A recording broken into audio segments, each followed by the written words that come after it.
Come see us on tour. We're going to be in Bakersfield, San Jose, California, Buffalo, New York, Toledo, Montreal, Toronto, Ottawa, Glasgow, Manchester, Belfast, Dublin, Liverpool, Birmingham, and London. Go to jimmydore.com for a link for tickets. Did you know that Hamas has offered a deal, and the deal, which is gonna be turned down by Israel? Hamas is offering to return all the hostages, step down from ruling Gaza, halt production of rockets and digging tunnels, and then store all their weapons in locked and guarded warehouses, all in return for ending the genocide and IDF leaving Gaza. This is a non-starter for Netanyahu. Exciting news. Hamas told Arab mediators last week that it is willing to enter a long-term truce with Israel during which it will halt all military operations, including the development of weapons and the digging of tunnels. The truce would be part of a comprehensive deal that the terror group is seeking in order to end the Gaza war, sparked by its October 7, 2023 onslaught, a senior. Hamas is also willing to cede governing control of Gaza to an independent body of Palestinian technocrats, as envisioned by an Egyptian proposal for the post-war administration of the Strip. To enforce the halt on military activities against Israel, some Hamas officials have indicated willingness to have all the group's weapons placed in a guarded warehouse.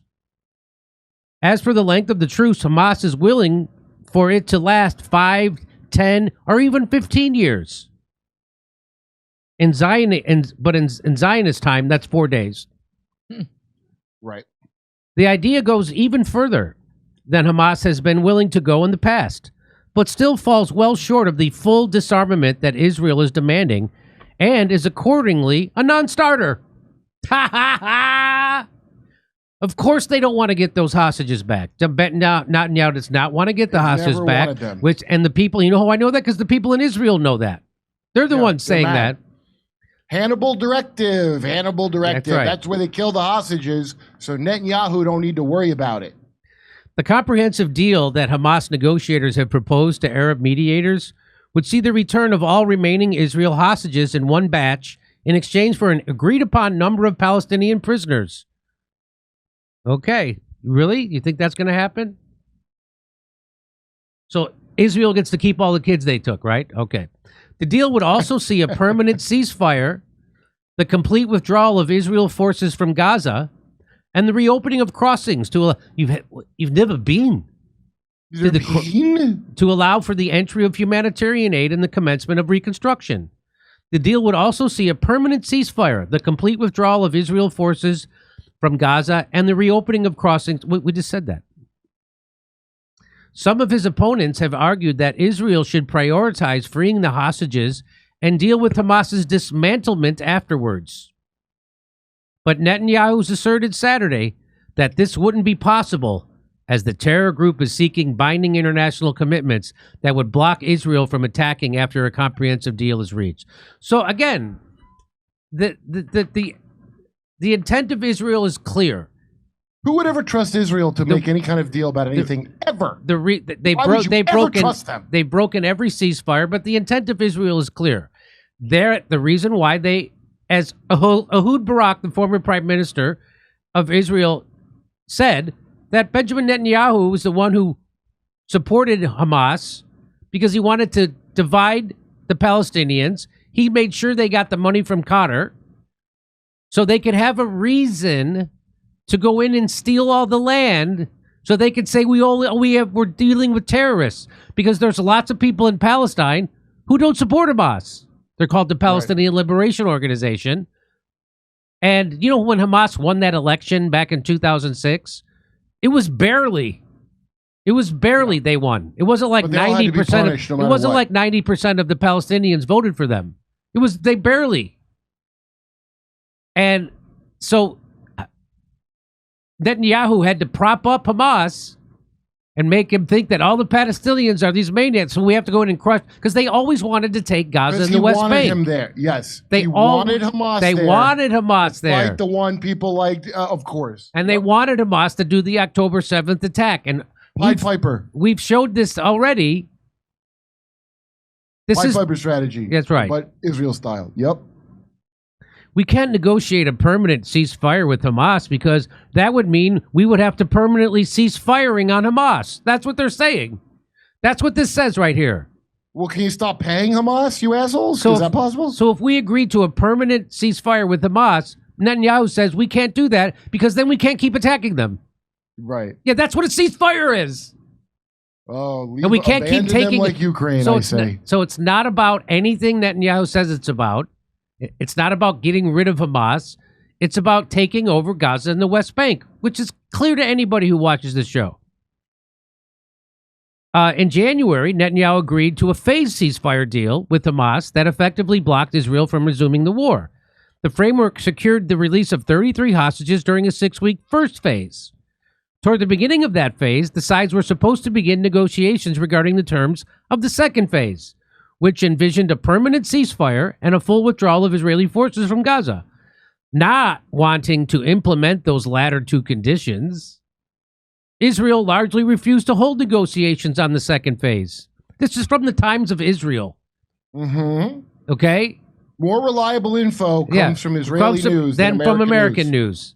Remarkably honest Israeli news. Israel's own newspapers are telling you that Netanyahu and Israel, they didn't want to do a ceasefire. They didn't want to do the second and third phases. They didn't want the hostages back.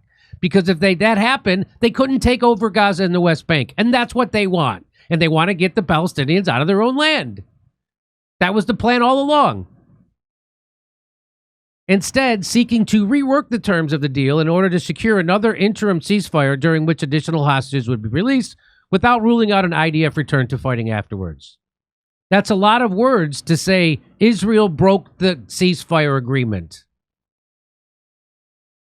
While the Trump administration has backed this effort, Hamas has rebuffed all such proposals, leading Israel to resume intensive military operations throughout Gaza on March 18th. Over 1,500 Palestinians have been killed since, according to the Hamas-run Gaza Health Ministry, whose figures haven't been verified and don't differentiate between civilians and combatants. Hamas has since shifted away from utter rejection of the idea of another interim ceasefire, but is still seeking guarantees from the mediators that Israel will hold negotiations on the terms of a permanent ceasefire, which Jerusalem has yet to agree to. Accordingly, talks have remained at an impasse. Mohammed Shabata tweets this out. I reported on this last year in our detailed policy paper where we highlighted how Hamas has been offering multiple security guarantees to end the Gaza genocide, but Israel is the one that's refusing. Yes. All of Israel's talk about disarming Hamas is a red herring designed to buy time for genocide. The goal is, and always has been, to finish off Gaza and to populate it. That's the goal. That's what this is all about. Just mowing the lawn. But here's some people. Listen, watch this. But they super duper pinky promise? Oh, Hamas pinky promise? Well, I guess that's it then. So you just want to keep going and wipe them out. Hey, dickheads, if you were hostages, IDF would shoot you in your head. That's right. While you had your shirt off, waving in surrender, speaking Hebrew to them.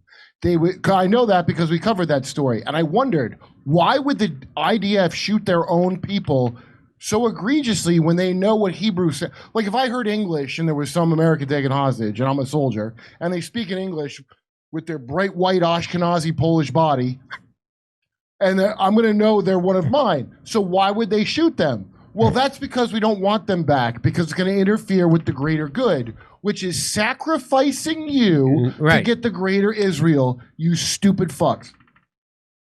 So there's all these people just, well, of course we should believe Hamas. Okay. Well, I hope that you're all at least Israeli dual citizens, or else you're the biggest chump that ever lived. Why would you argue for this? Kim.com says, so you see those replies? You see all that? Mm-hmm. Kim.com says the majority of replies defending Israel online are from human robots fighting a propaganda war to defend the indefensible. Remember the NAFO bots funded by the CIA? Well, they bullied anyone who criticized the United States proxy war in Ukraine. Israel's manipulation effort is much, much bigger. Of course. Look at, that's who's putting that shit. That is. Well, this is who you're arguing with online. I'm going to argue with them online because I feel, see them chicks sitting there? I've been through a lot of Bible P word, Jimmy, so I thought I could get to them. This cowboy knows how to talk to them. Come see us on tour. We're going to be in Bakersfield, San Jose, California, Buffalo, New York, Toledo, Montreal, Toronto, Ottawa, Glasgow, Manchester, Belfast, Dublin, Liverpool, Birmingham, and London. Go to jimmydore.com for a link for tickets.